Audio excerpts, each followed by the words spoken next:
जो गिरकर संभल जाता है, जो गिरकर संभल जाता है वो अक्सर इस दुनिया को समझ जाता है।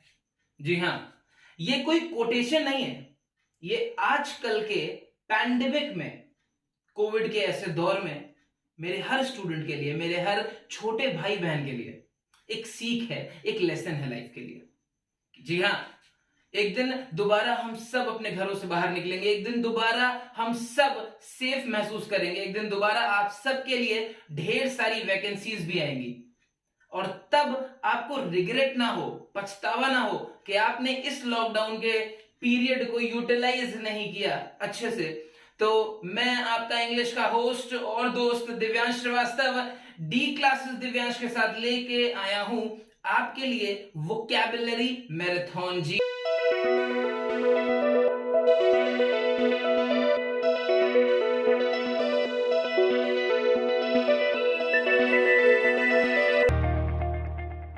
मैं ये नहीं कहूंगा कि लाइक शेयर सब्सक्राइब करने में अपना टाइम स्पेंड करें, वो आपकी मर्जी और आपका प्यार है, लेकिन एक बात जरूर कहूंगा कि एक इंसान, एक स्टूडेंट सबसे ज्यादा वोकैबुलरी को तब सीखता है जब या तो वो उसे पढ़े यानी कि रीडिंग स्किल, और या तो फिर वो उसे सुने यानी कि लिसनिंग स्किल। सिर्फ यही दो स्किल्स ऐसी होती हैं इंसान की जिससे वो सबसे ज्यादा सीखता है। तो वीडियो को आप रिपीटेटिव मोड पर जरूर देखिएगा। आज देख लिया, फिर एक दो दिन बाद देख लिया, इस तरीके से अपने आप आपके दिमाग में जो जितने वर्ड्स हैं वो सब बैठ जाएंगे। और एक रजिस्टर ले आइए जल्दी से वीडियो को पॉज करके और अच्छे से वोकैबुलरी को मेंटेन करते रहिए, जो हम लोग के सेशंस होते रहेंगे। अब चलिए शुरू करते हैं। जितने भी बच्चे हैं banking, SSC, TET, CTET, super TET and all other exams English के, तो चलिए लेट्स स्टार्ट। पहला वर्ड आपके स्क्रीन पर है वेरासिटी। वेरासिटी का मतलब होता है सच्चाई, सच की एक प्रतिमा, जो ट्रूथफुलनेस होती है, सच्चाई, उसको हम बोलते हैं वेरासिटी। तो ट्रू या ट्रूथ की जगह अब आप इस अच्छे वर्ड को यूज करिए, ये एग्जाम में कई बार आ चुका है। तो इसका एग्जाम्पल आप देख सकते हैं किस तरीके से हमने यूज किया है। Police arrested the witness to check the veracity of his statements. Police ने क्रिमिनल को, यानी कि जिसने क्राइम किया है, जिसने कोई गुनाह किया है, गुनहगार को अरेस्ट किया और फिर क्या चेक किया कि वो कितना सच्चा है। वेरासिटी चेक करी। तो वेरासिटी में इसके सिनोनिम्स और एंटोनिम्स भी हैं। सिनोनिम्स मतलब पर्यायवाची और एंटोनिम्स मतलब विलोम। तो पर्यायवाची में जैसे कि एक्यूरेसी है, एक्यूरेसी भी बिल्कुल कहा नहीं जाता है कि आप एग्जाम में कितने सवाल सही करके आए, कितनी एक्यूरेसी है। और ट्रूथफुलनेस जैसे कि मैं बता चुका हूं। करेक्टनेस, ऑनेस्टी, ऑनेस्टी बहुत अच्छा वर्ड है। एंड एक नया वर्ड है truism. Truism can also be used by you all.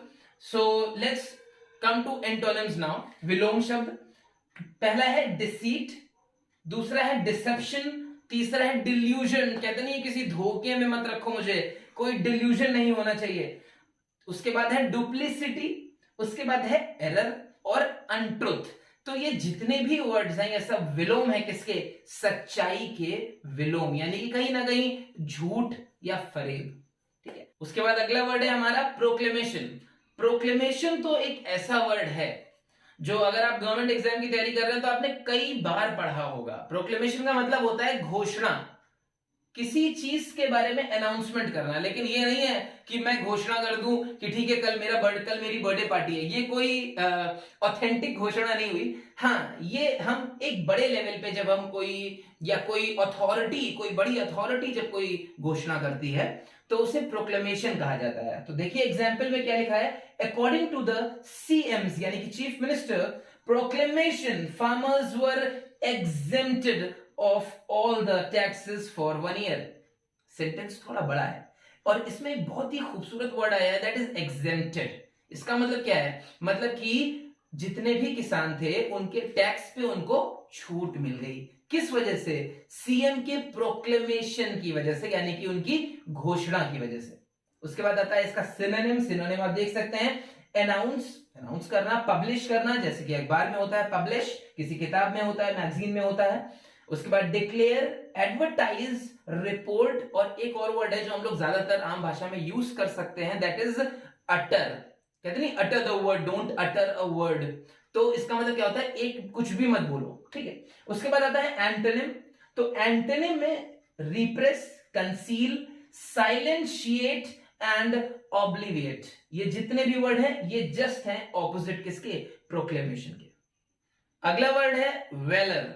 अब देखिए साथ साथ एक एक शब्द नहीं सीख रहे हैं आप एक साथ कम से कम 15-20 शब्द एक वर्ड के अंदर ही सीख रहे हैं, दैट इज वेरी इंपॉर्टेंट। तो वेलर का मतलब होता है वीरता, बहादुरी, करेज। तो ऑब्वियस सी बात है, जैसे हम महाराणा प्रताप के बारे में बोलते हैं तो हमें अब ये नहीं बोलना है करेज या ब्रेवरी, ये थोड़ा सा स्टार्टर्स जो स्टार्टिंग में होते हैं बच्चे उनके लिए, फ्रेशर्स के लिए अच्छा होता है, लेकिन एक हाईटेक वर्ड है, अच्छा वर्ड है वेलर। एंड इसका एग्जांपल है the Gurkha regiment was awarded with medals for their valour, अपनी बहादुरी के लिए उन्हें मेडल मिला। उसके बाद है इसका सिनोनिम्स, इसके पर्यायवाची, हेरोइज्म मतलब कि हीरो वाला काम है, करेज, गैलेंट्री, गैलेंट्री भी एक बहुत ही अच्छा वर्ड है जो एग्जाम में आता है। इसके बाद आता है आपका प्रोग्रेस एंड इंटरप्रेडिटी, ये दो नए वर्ड हैं जिसको आपको प्रैक्टिस करना है, इसका प्रोनाउंसिएशन भी थोड़ा कठिन है। इसके बाद आते हैं एंटोनिम्स में, जो कि वीरता का जस्ट विलोम मतलब कि दुर्बलता होता है, ठीक है। तो उसका मतलब है जैसे कावर्ड कहते हैं नहीं, कावर्डाइस या कावर्ड या कावर्डलीनेस, टिमिडिटी भी कहते हैं और फियर भी कहते हैं। हमारा अगला जो वर्ड है, अनफॉर्चुनेटली बदकिस्मती है हम सबकी कि हमें आजकल बहुत ज्यादा सुनने को मिल रहा है, लेकिन जब सुनने को मिल रहा है तो पता होना चाहिए। तो दैट इज मॉर्टल, MORTAL। मॉर्टल का मतलब होता है वो जिसकी मौत हो, जिसकी मौत निश्चित हो, जो अमर ना हो, दैट इज मॉर्टल, ठीक है। अब मॉर्टल से एक बहुत अच्छी सेंटेंस मुझे याद आ रहा है, मैन इज मॉर्टल, इंसान जो है उसकी मृत्यु एक दिन होनी है, वो अमर नहीं है। तो इसमें मॉर्टल जो वर्ड निकला है इसको थोड़ी दूसरी तरीके से समझते हैं, रूट वर्ड स्टाइल में, कि ये मॉर्ट से निकला है, MORT, आप स्क्रीन पर देख सकते हैं।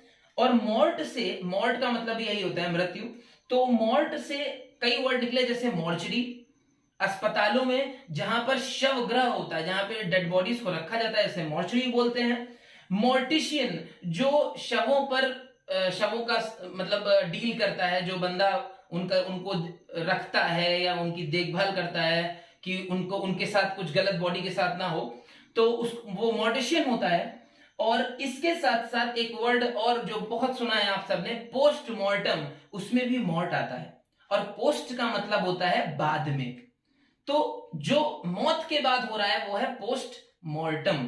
तो ये एक वर्ड है, इसके सिनोनिम्स है अर्थली, फेटल, कॉर्पोरल, कॉर्पोरियल भी एक बार एग्जाम में आया है, और लास्ट है बॉडीली। अब अर्थली का मतलब है जो इस पृथ्वी से जन्मा है, और जो जन्मा है उसकी मृत्यु एक दिन निश्चित है। इसके बाद आता है इसका विलोम, इसका विलोम है इमॉर्टल, मतलब कि अमर।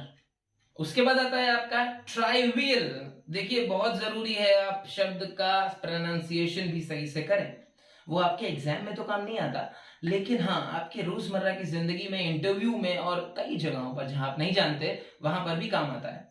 तो अगला वर्ड है ट्राइवियल। ट्राइवियल का मतलब होता है तुच्छ, मतलब जिसकी कोई वैल्यू ना, कोई बेकार सी चीज, तुच्छ चीज, अनइंपॉर्टेंट चीज, जिसकी कोई वैल्यू ना हो आपकी जिंदगी में।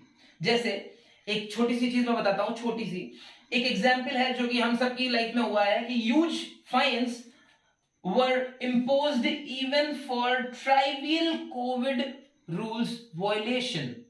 मतलब कि ट्राइवियल कोविड रूल्स वायलेशन का मतलब है ये कि जैसे मास्क पहनना है जब आप पब्लिक में हैं या कोई और है आपके साथ, ठीक है, या जैसे आपको हैंड सैनिटाइजर यूज करना है, ये सब बहुत इंपॉर्टेंट है, ये ट्राइवियल नहीं है, ये सब रूल्स बहुत जरूरी है आपके लिए भी और सामने वाले के लिए भी। लेकिन इन रूल्स के चलते कुछ ऐसे भी रूल्स हैं, लाइक सब्जी वाले का ठेला जब्त कर लेना, ठीक है, या फिर कोई ऐसा गरीब है जो डेली वेजेस पे काम कर रहा है उसे अरेस्ट कर लेना, ठीक है। तो ये है ट्राइवियल रूल्स, कि इतना बड़ा कोई जुर्म नहीं है जितना बड़ा सजा फाइन्स दिए जा रहे हैं, ठीक है। तो यहां पे ये मैं आपको जानबूझ के इसलिए रोजमर्रा की जिंदगी से जोड़ के बता रहा हूं ताकि वो वर्ड आपके दिमाग में बैठ जाए। तो दैट इज ट्राइवियल। इसका जो सिनोनिम है वो है ट्रिफलिंग, एक बहुत अच्छा वर्ड है। अगला है ट्राइट, उसके बाद है यूजलेस, बेकार। उसके बाद है पैल्ट्री, PALTRY, और इसका एंटोनिम है सिग्निफिकेंट। सिग्निफिकेंट का मतलब होता है इंपॉर्टेंट। और अगला है लाइफ एंड डेथ, मतलब जीवन और मृत्यु किसका सवाल है। कहता नहीं भाई इस बार तो मुझे एग्जाम निकालना ही है, ये मेरा लाइफ एंड डेथ का मामला है, तो it's a matter of life and death, बहुत इंपॉर्टेंट। तो ये इसका एंटोनिम हो गया। तो अगला वर्ड है एम्बिट। एम्बिट का मतलब होता है सीमा क्षेत्र। कहते नहीं कि भाई ये हमारे बस की बात नहीं है, तो इसको इंग्लिश में कहते हैं ambit. It's a very good word जो आजकल बहुत ट्रेंड में भी है। जैसे कि एग्जाम्पल में आप देख सकते हैं कि declining GDP has been an issue beyond the government's ambit. मतलब कि जो अब जीडीपी नीचे जा रही है वो कहीं ना कहीं सरकार के हाथ के बाहर निकल गई है। मतलब कि अब सरकार चाह कर भी उसे अपनी पावर से या अपने प्रयास से उसको इतनी जल्दी नहीं उठा सकती, क्योंकि ऐसा कोविड का दौर ही चल रहा है चारों तरफ। तो ये क्या है, ये आपका सीमा क्षेत्र से बाहर निकल जाना हुआ। तो इसको सिनोनिम समझते हैं। सिनोनिम है इसका स्कोप, भाई मेरा स्कोप नहीं है, ठीक है। रेंज, बुलेट की कितनी रेंज है, ठीक है। उसके बाद लिमिट्स, हम सबकी एक लिमिट्स है, कुछ लिमिट्स है। उसके बाद स्ट्रेच, उसके बाद स्पैन और होराइजन। उसके बाद एंटोनिम्स पे आते हैं, विलोम पे फोरफ्रंट, वर्ज और पावरलेसनेस। तो ये है इन सबके विलोम। Next word is indiscriminate. Indiscriminate का मतलब होता है कि विवेकहीन हो जाना, मतलब कि बिना दिमाग लगाए, बिना अपने बुद्धि का इस्तेमाल करे कोई भी काम करने लगना, कुछ भी करने लगना। चलिए समझते हैं क्या है इसका example. They participated in the indiscriminate use of pesticides. ये बात सच है कि जब हम लोग खेती करते हैं तो पेस्टिसाइड्स का इस्तेमाल करते हैं, बहुत जरूरी है। लेकिन जब हम उसका ज्यादा इस्तेमाल करने लगते हैं या फिर किसी तरीके के इंजेक्शंस का ज्यादा इस्तेमाल करने लगते हैं सब्जी को उगाने के लिए, किसी दवाई का, गलत दवाई का इस्तेमाल करने लगते हैं, तो वो क्या हो जाता है, वो हो जाता है इनडिस्क्रिमिनेट यूज, ठीक है। तो सिनोनिम समझते हैं इसके। सिनोनिम्स है डिसऑर्गेनाइज्ड, जो बिल्कुल ऑर्गेनाइज ना हो, तितर बितर जिसे कहते हैं। इसके बाद है केओटिक, जी हाँ, CHAOTIC, केओटिक। और इसका एक और वर्ड बहुत अच्छा है, केओस। अगर कोई मछली मंडी, कहते नहीं मछली मंडी बना के रखा है तुमने माहौल, तो दैट इज केओस। उसके बाद आता है कंफ्यूज्ड और हेटेरोजेनिटी, और इसका विलोम है सेलेक्टिव, डिस्क्रिमिनेटिंग और सिस्टमैटिक। ऑब्वियस सी बात है, इसका विलोम होगा जो सब कुछ सिस्टम से चले। तो चलिए पार्ट 1 के लिए हम एक अच्छे से वर्ड से एंड करते हैं, और बाकी के वर्ड्स हमारे लिए पार्ट 2 में होंगे, क्योंकि मुझे पता है कि कोविड में आप सबकी प्रैक्टिस छूट गई है। तो धीरे धीरे स्टार्ट करते हैं। एक साथ अगर बहुत बड़ा एपिसोड दे दूंगा तो वो थोड़ा बोरिंग हो जाएगा। तो चलिए एक अच्छे से वर्ड के साथ एंड करते हैं। The word is majestic. Majestic का मतलब होता है आलिशान, बेहतरीन। मतलब अब कभी फेसबुक चलाइएगा, ऑब्वियस सी बात है, फेसबुक पे अगर कोई अपनी अच्छी सी फोटो डाल रहा है तो नाइस पिक की जगह आप डाल सकते हैं मैजेस्टिक। वो एक अलग तरीके की बहुत बेहतरीन तरीके की तारीफ होगी।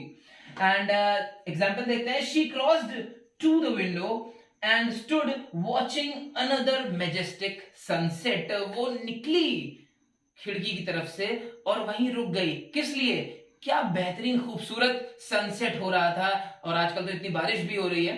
तो ये एक मैजेस्टिक है, जिसके पास रहने के लिए छत है उसके लिए तो ऑब्वियस सी बात है मैजेस्टिक है, लेकिन बारिश जल्दी ही रुक जाए, आप सब प्रे करिए। तो उसके बाद आता है इसका सिनोनिम्स। सिनोनिम्स है prodigious, Olympian, Lofty, proud, Regal, Gallant and imperial. ये सारी तारीफें हैं एक तरह से। और इसका एंटोनिम है इंफीरियर, लो बोर्न या अनइम्प्रेसिव, मतलब कि जो इंप्रेस ना कर पाए। तो ये एक तरह की एंटोनिम, इसकी बुराई हो गई। सो गाइज, आई होप आपको आज का ये सेशन बहुत अच्छा लगा होगा। धीरे धीरे पढ़ेंगे लेकिन सॉलिड पढ़ेंगे। याद रखिएगा दोबारा मेरी वही बात कि एक इंसान सबसे ज्यादा तभी कैप्चर करता है, ग्रैब करता है, सीखता है, जब या तो वो बार बार पढ़े या वो बार बार सुने। आपको इस वीडियो को रिपीटेटिव मोड पे देखना है। जैसे आज देख लिया, 2 दिन बाद देख लिया, फिर 3 दिन बाद देख लिया, ऐसे 2-3 बार में आपके दिमाग में वो वर्ड्स बैठ जाएंगे। बहुत जल्दी हम लोग मिलेंगे अपने वोकैबुलरी मैराथन के पार्ट 2 के साथ। कोई डाउट्स हो, कमेंट बॉक्स आपके लिए खुला हुआ है और मैं पर्सनली अपने हर बच्चे के, अपने हर भाई बहन का, अपने हर फ्रेंड का, अपने हर फैमिली मेंबर का रिप्लाई करता हूं। तो अपना ध्यान रखिए, घर पर रहिए, एग्जाम की तैयारी करते रहिए ताकि जब लॉकडाउन खुले तब आपके पास पूरा टाइम हो बाकी सब्जेक्ट से डील करने के लिए और क्वेश्चन पेपर सेट लगाने के लिए। तब ये जो रटने वाला काम है ये हो चुका हो। Best of luck, take care, जय हिंद।